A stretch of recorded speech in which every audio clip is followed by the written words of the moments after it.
దేవుని ఘనమైన నామమునకు మహిమ కలుగును గాక.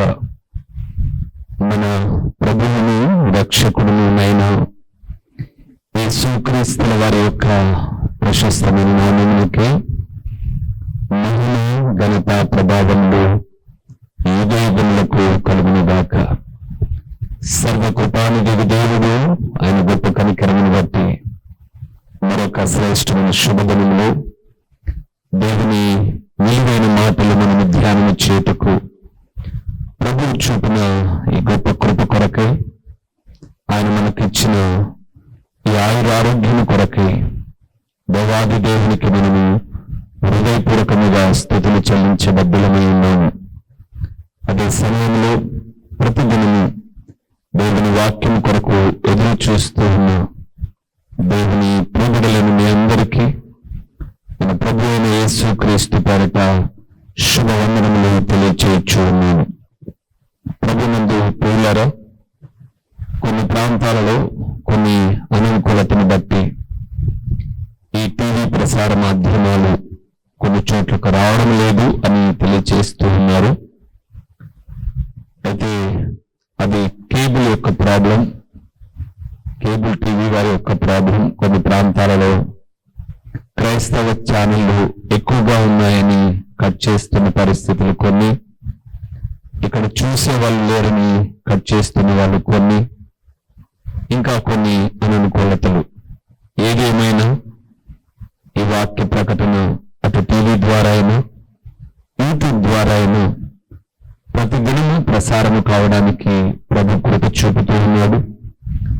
ఎన్నో ప్రసార మాధ్యమాలు మన చేతిలో ఉన్నాయి. మరి వాక్య వీక్షకులు, దేవుని వాక్యమును ప్రేమించేవారు యూట్యూబ్ లోనైనా సరే వాక్యాన్ని వీక్షించాల్సిందిగా మనం చేస్తూ, టీవీ ప్రసార మాధ్యమాలు వస్తూ ఉన్నాయి, ఇంకా కొన్ని ప్రదేశాలకు వెళుతూ ఉన్నాయి. తెలియని వారికి కూడా మీరు తెలియచేయండి. ప్రార్థన ఛానల్లో ప్రతిదినము ఉదయకాలం 8కి, సాయంకాలం 5 గంటలకు ఈ సువార్త సత్యవాక్యము ప్రకటించబడుతూ ఉందని. ప్రభునందు ప్రియులారా, ఈ దినకాలమున మనము ధ్యానము చేయబోతున్న అంశభాగము ఏమిటి అనగా, దేవునికి విశ్వాసి ఇవ్వవలసినది ఏమిటి? దేవునికి విశ్వాసి అనబడేవారు దేనిని ఇవ్వాలి? దేనిని ఇవ్వాలి? దేనిని ఇవ్వాలని వాక్యం సెలవిస్తుందో ఒకసారి కొన్ని విషయాలు మనము ధ్యానం చేద్దాం. ఆయన ఇమ్మన్నది, ఇది నాకు ఇవ్వండి అని, కావాలి అని దేవుడు అడుగుతూ ఉన్నాడు. ఆయన అడిగినది ఏమిటి అన్న విషయాలు మనకు తెలిస్తే, ఆయన అడిగినది మనం ఇస్తూ ఉన్నప్పుడు మనము అడిగినవి కూడా ప్రభు మనకు దయచేసేవాడుగా ఉన్నాడు. ఏమి అడిగాడు ప్రభు అన్న విషయాలను కొన్నింటిని మనం చూద్దాం. రండి వాక్య భాగంలోనికి వెళదాం. సామెతల గ్రంథం 23వ అధ్యాయము 26వ వచనము, నా కుమారుడా, నీ హృదయమును నాకిమ్ము చాలు. ప్రభునందు ప్రియమైనటువంటి వారులారా, దేవుడు అడుగుచున్నది ఏమిటి? ఆయన ఏమి కావాలని కోరుకుంటున్నాడు? దేవునికి మనం ఏమి ఇవ్వాలి? చాలా ఉన్నాయి నాకిమ్ము అన్నవి. ఇక్కడ ఆయన మాట్లాడుతూ ఈ 23వ అధ్యాయమునకు సామెతల గ్రంథంలో చాలా విశిష్టత ఉందండి. ఒక విశ్వాస జీవితాన్ని పాడు చేసేటటువంటివి అనేకమైనవి ఈ 23వ అధ్యాయంలో ఉన్నాయి. అది మొదటిది తిండి, రెండవది త్రాగుబోతుతనం, మూడవది నిద్రమత్తు, నాలుగవది జారత్వం అనగా వేశ్య, లోతైన గొయ్యి అని చెబుతూ వచ్చాడు. మరలా మీకు జ్ఞాపకం చేస్తాను, 23వ అధ్యాయంలో ప్రారంభంలోనే 2వ వచనంలో అన్నాడు, నీవు తిండిపోతువైన ఎడల నీ గొంతుకకు కత్తి పెట్టుకో అన్నాడు. ప్రభునందు నాకు ప్రియమైన వారలారా, ఈరోజు లోకంలో మనం చూస్తూ ఉన్నప్పుడు చాలా మంది జీవితాలలో ఈ తిండిపోతుతనం వల్ల, అప్పుడప్పుడు నేను కొన్ని చెప్పాను, సందర్భానుసారంగా గడిచిన దినాల్లో విశ్వాస జీవితమును పాడు చేసే పోతులు కొన్ని ఉన్నాయి. తిండిపోతూ, నిద్రపోతూ, సోమరిపోతూ, ఇలాంటి పోతులు కొన్ని చెప్పాను. ఇక్కడ ఆయన అన్నాడు, నువ్వు తిండిపోతూ అనుకో, గొంతు కత్తి పెట్టుకో. ప్రభునందు ప్రియులారా, అపోస్తలుడైన పౌలు ఫిలిప్పి పట్టణంలో ఉన్న దేవుని సంఘముతో మాట్లాడుతూ వారి కడుపే వారి దేవుడు అన్నాడు. వాస్తవానికి దైవ సేవకులను, ఆధ్యాత్మిక స్థితిలో ఎదుగుతున్న విశ్వాసులను హెచ్చరిస్తూ వచ్చిన ఆయన వారి కడుపే వారి దేవుడు అన్నాడు. ఈరోజు ప్రభునందు ప్రియులారా, ఇలాగ మాట్లాడుతున్నందుకు ఐఎమ్ సో సారీ. నిజంగా మీరు నన్ను మన్నించాలి. ఎందుకో తెలుసా? ప్రస్తుత దినాలలో, ఒకప్పుడు నోవాహు దినములలో ఎలాగున్నాయో అలాగ ప్రస్తుత దినాలలో తిండికి అత్యధికమైన ప్రాధాన్యతనిస్తున్నారు ప్రియులారా. ఏమి తిందుమా, ఏమి ధరించుకుందుమా అన్న చింత ఎక్కువైపోయింది.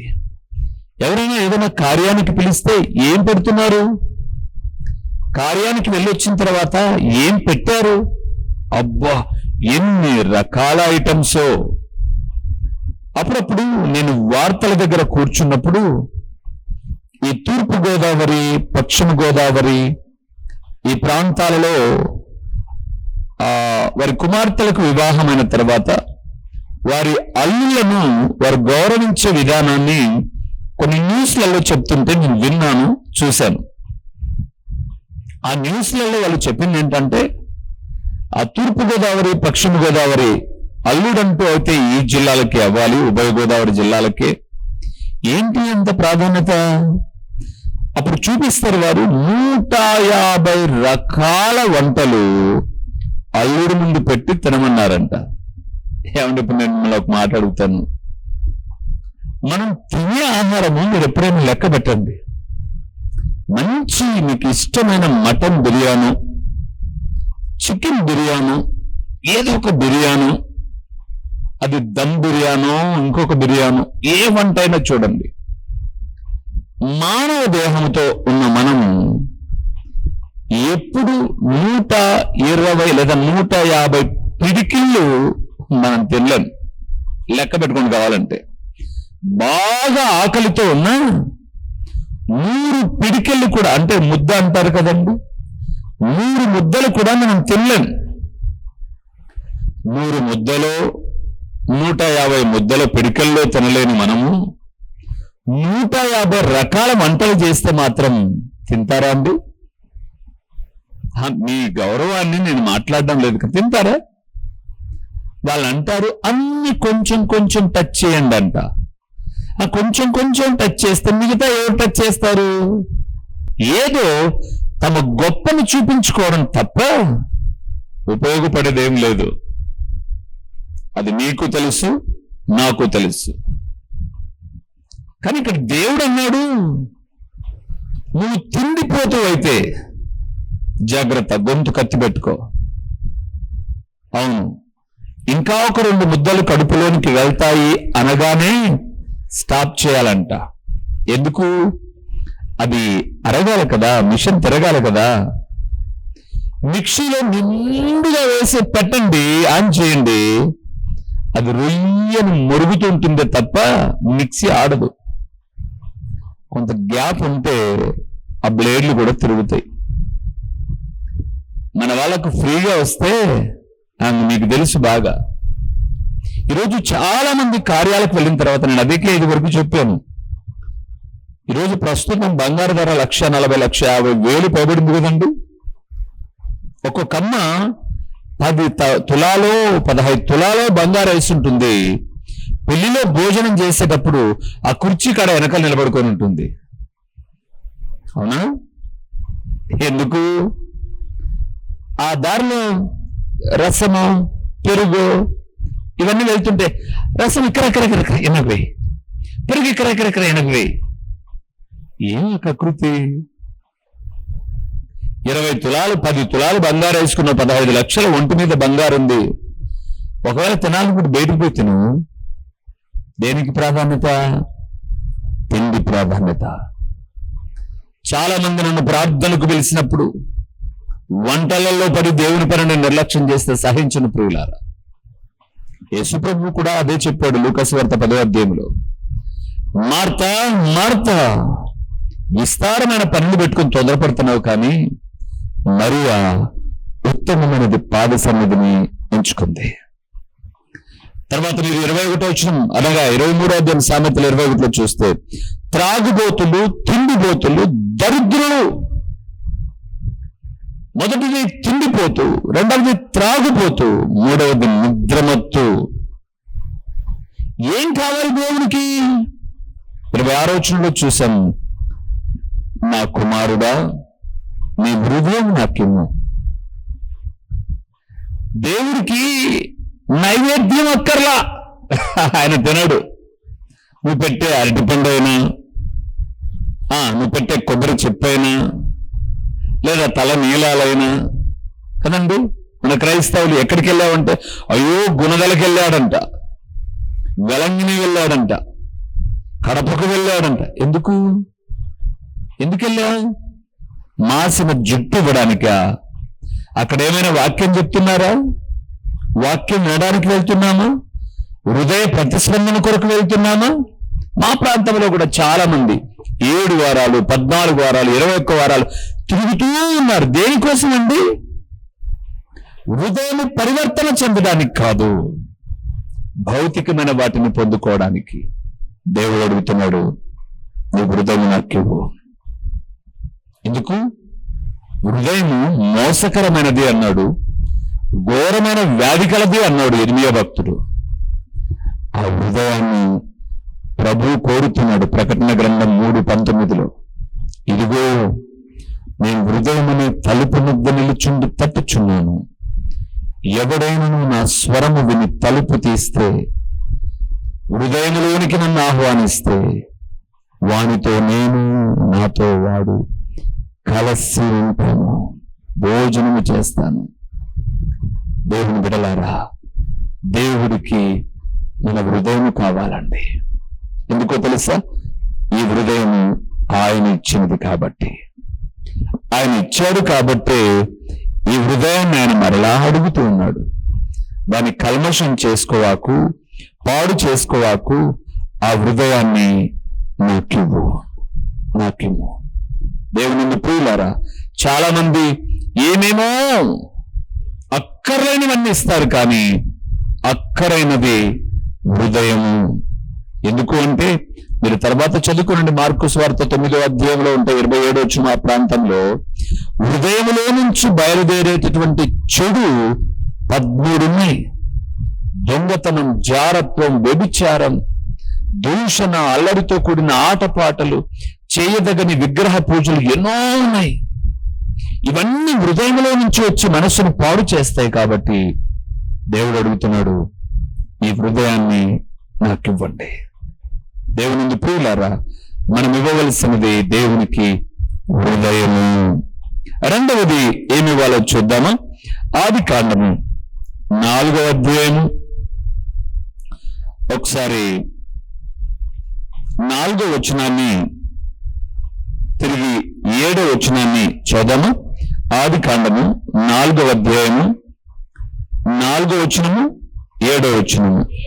హేబేలు కూడా తన మందలో తొలిచూరున పుట్టిన వాటిలో క్రొవ్విన వాటిని కొన్ని తెచ్చెను.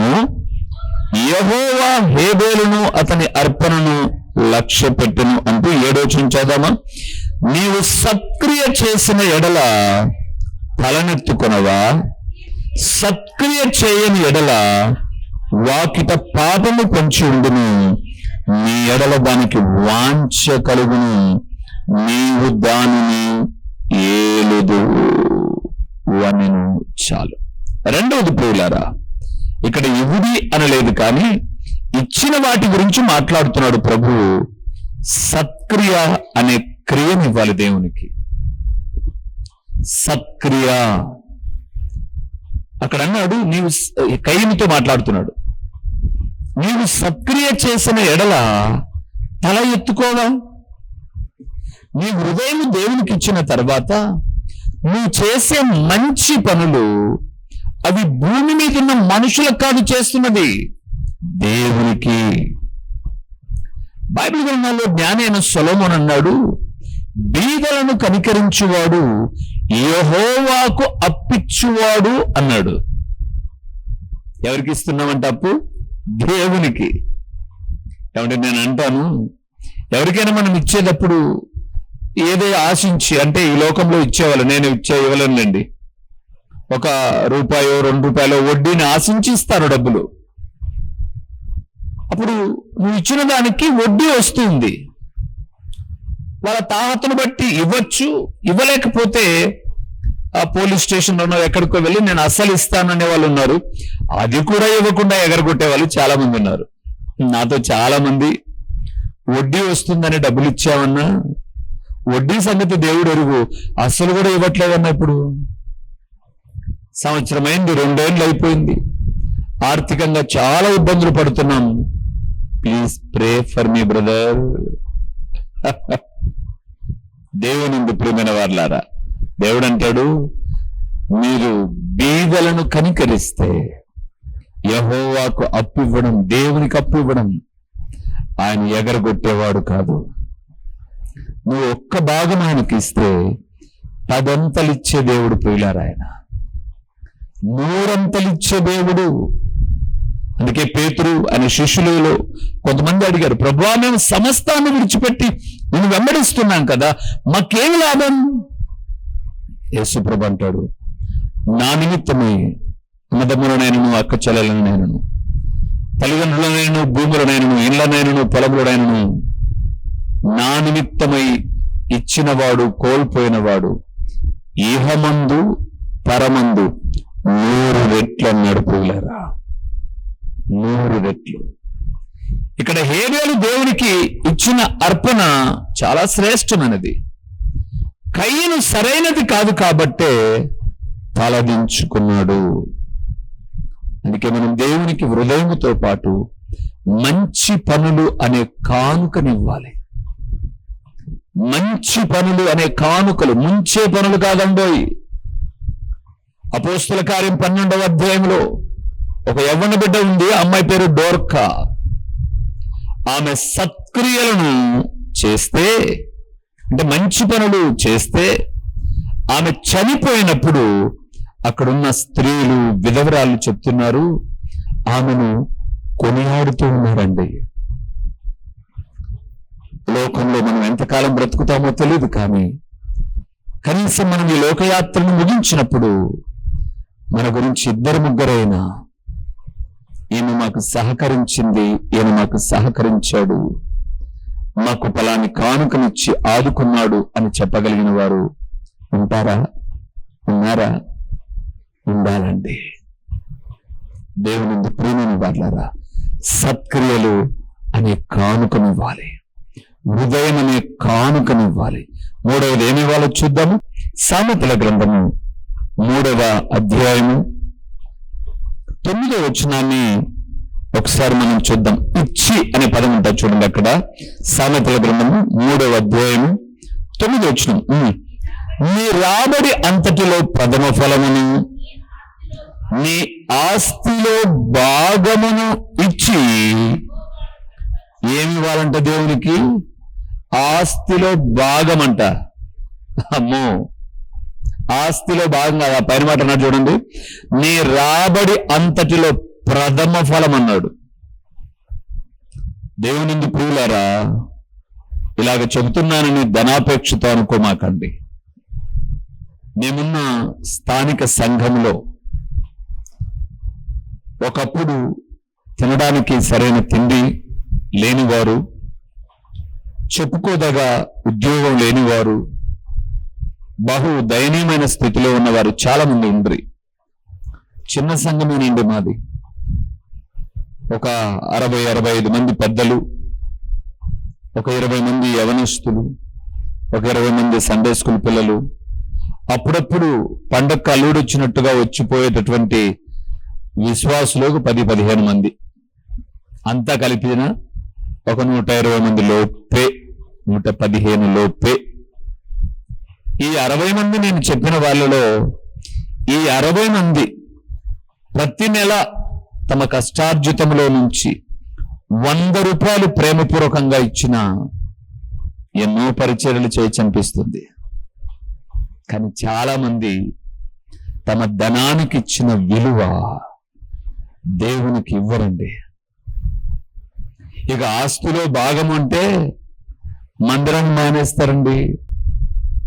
ప్రథమ ఫలము అంటేనే డబ్బుల గురించి చెప్పాడంటున్నారు. అయితే ఒక మాట చెప్పమంటారా, ఆ జీవితాలు అట్లే ఉన్నాయి, ఆ జీవితాలు కూడా అంతే ఉన్నాయి. దేవుడికి ఏ సొమ్మును ఎలాగ తీసుకోవాలో ఆయనకు తెలుసు. చాలా మంది ఆ ధనాన్ని దేవునికి ఇవ్వలేకపోవడం వల్ల ఎటు నొచ్చుకొని వారి కుటుంబ సభ్యులు, రక్త సంబంధికులు చేసిన అప్పులు కట్టడానికి నొచ్చుకొని మనస్సును చంపుకొని, కాదు అనలేక, వారి అవమానాలు చూడలేక, వీరి అనారోగ్యాలు చూడలేక, అయ్యో బహుదారుణమైన పరిస్థితి. అయితే నేను ఒక మాట చెప్తాను ప్రియులారా, దేవుడిచ్చినది దేవునికి ఇస్తున్నప్పుడు దేవుడు మనకిచ్చేది వర్ణనాతీతం ప్రియులారా, వర్ణనాతీతం. నేను గొప్ప కోసం చెప్పట్లేదు, కానీ దేవుని పిల్లలు ఎవరు మాకు గుప్పులు విప్పి అర్పణ అర్పించినా మేము పోషించబడుతున్నామండి దానితో. ఎందుకంటే మంద కాస్తూ ఉన్నామేమో, మందపాలు తాగుతూ ఉన్నాం. మీరు ఇచ్చిన దానిలో కనీసం కొంతైనా, ఒక 100లో ఒక 10 రూపాయలైనా 20 రూపాయలైనా మేము కూడా భోంచేస్తున్నాం, తింటున్నాం. కానీ ఎక్కువ శాతం దేవుని పనికి ఇస్తూ ఉన్నాం. మమ్మల్ని ఎప్పుడు ఎక్కడ తక్కువ చేయకుండా నడిపిస్తూ ఉన్నాడు. ఆయన అన్నాడు, హృదయం ఇచ్చిన వానికి, మంచి పనులు చేసేవానికి సంపదలో నుండి కొంత దేవునికి ఇవ్వడం పెద్ద కష్టమేం కాదు. చాలా మంది అండి వృద్ధాప్యంలో రిటైర్మెంట్ అయిపోయిన తర్వాత వాళ్ళకు వచ్చి చాలా తక్కువ పెన్షన్, నాకు తెలుసు 10,000, 13,000, 20,000, 30,000 లోపే. వారికి షుగర్ అని, బీపీలని, ఎన్నో ఇబ్బందులకరమైనటువంటి బలహీనతలు. ఆ మెడిసిన్ నెలంతటికి కావాల్సినవి తెచ్చుకుంటారు. దానిలోనే పిల్లల మీద ప్రేమతో మనవలకో మనవరాళ్లకో ఇస్తారు. వారి స్థానిక సంఘాల్లో అర్పిస్తారు. అదే సమయంలో ఒక చిన్న కానుక దీన సేవకునికి ఎప్పుడో ఒకసారి ఇవ్వాలన్న తలంపు కలిగిన తల్లులు, తండ్రులు, నా ఆత్మీయమైనటువంటి సోదరీమణులు ఈ పరిచర్యను ప్రోత్సహిస్తూ ఉన్నారు. వారి ఫలాలే దేవుని ఆత్మల సముదాయానికి సంపాదించడానికి, పరిచర్య ముందుకు వెళ్ళడానికి కారణమవుతుంది. సో దేవునికి మనం హృదయాన్ని ఇవ్వాలి, మంచి పనులు ఇవ్వాలి, చేసి ఆయనకు కానుకగా ఇవ్వాలి. మూడవది, మన సంపదలో నుంచి కొంతైనా దేవుని పని కొరకు ఇవ్వాలి. నేను ఎప్పుడో ఒక మాట అంటుంటాను, మనము తిన్నదేదో అది మట్టి పాలండి, కానీ మనము ఇచ్చినదేదో అది మన పాలు.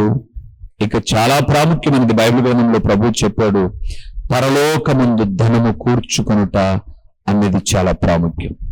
చివరిగా ఇచ్చి కాదు, కానీ ఒక మాట చెప్పి ముగిస్తాను. ఎఫెసీయులకు రాసిన పత్రిక 5వ అధ్యాయము 15వ వచనాన్ని 16 కలిసి ఉన్నాయి. ఒకసారి నేను చదువుతాను. దినములు చెడ్డవి గనుక మీరు సమయమును పోనీయక సద్వినియోగము చేసుకొనొచ్చు. అజ్ఞానుల వలె కాక జ్ఞానుల వలె నడుచుకున్నట్లు జాగ్రత్తగా చూచుకొనుడి. చాలు. 4వది, మన సమయమును దేవునికి ఇవ్వాలి. సమయమును దేవునికి ఇవ్వాలి.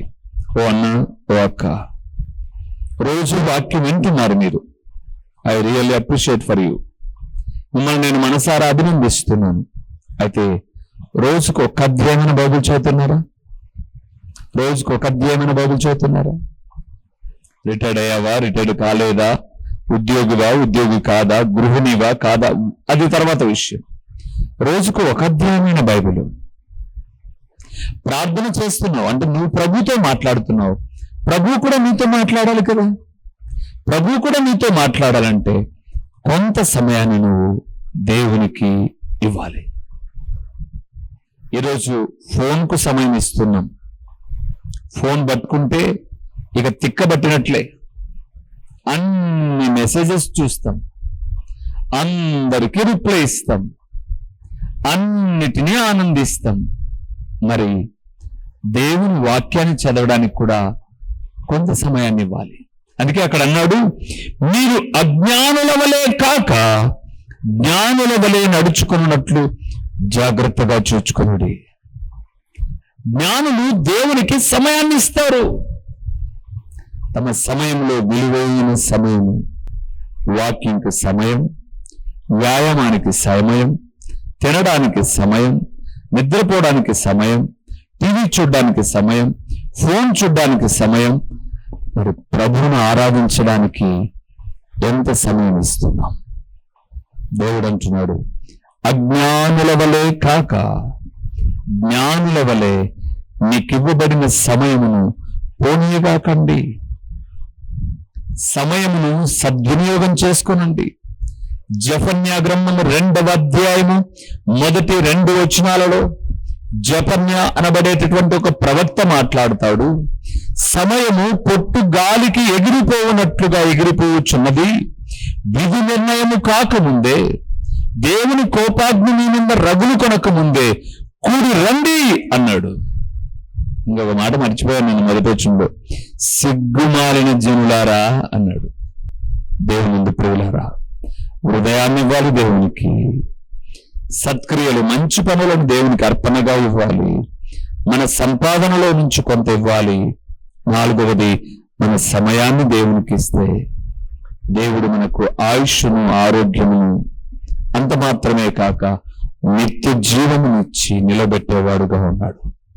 ఈ మాటలు మాట్లాడుతూ ఉన్నప్పుడు ఇవ్వవలసినవి దొంగిలించక ఇచ్చి దేవుని ద్వారా దీవించబడదాం. మెండైన దీవెనలు పొందుకుందాం.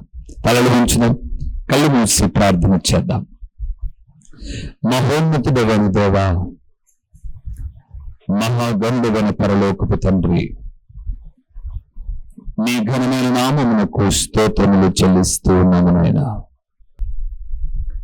నీకు ఇవ్వవలసినవి నీకు ఇవ్వడం నేర్చుకుంటే మాకు ఇహమందు పరమందు గొప్ప దీవెనకరమైన జీవితాన్ని ఇస్తానన్నారు. నిత్య జీవాన్ని ఇస్తానని మీ మాటలు ఆధారం చేసుకొని మీరు చెప్పిన మాటకు కట్టుబడి మీకు ఇచ్చే విషయంలో వెనకడుగు వేయకుండా ముందుగా మా ఆధ్యాత్మిక జీవితాన్ని సరిచేసుకుంటూ ముందుకు వెళ్ళడానికి కృప చూపండి. ఓ నేను ప్రకటించిన పరలోకపు సంగతులు వ్యర్థముగా పోకుండా సారవంతమైన నేలను పడిన విత్తనం వలె 30దంతలుగా 60దంతలుగా 100అంతలుగా ఫలింపచేసి మీ ఘననామానికి మహిమ ఘనత ప్రభావములు మీరు కలుగు చేసుకున్నామని ఎంతో నమ్మదగిన దేవుడవని మీకు స్తుతులు చెల్లించుకుంటూ యేసు నామములో అడిగి పొంది ఉన్నాము తండ్రి, ఆమేన్. మా చిరునామా దైవజనులు బ్రదర్ ఓ రూబేన్ గారు, క్రీస్తు ప్రార్థనా మందిరం, డోర్ నెంబర్ 1-386, నగరిగుట్ట, పులివెందుల, కడప జిల్లా. మీ ప్రార్థనా అవసరాల కొరకై సెల్ నంబర్ 9989067409.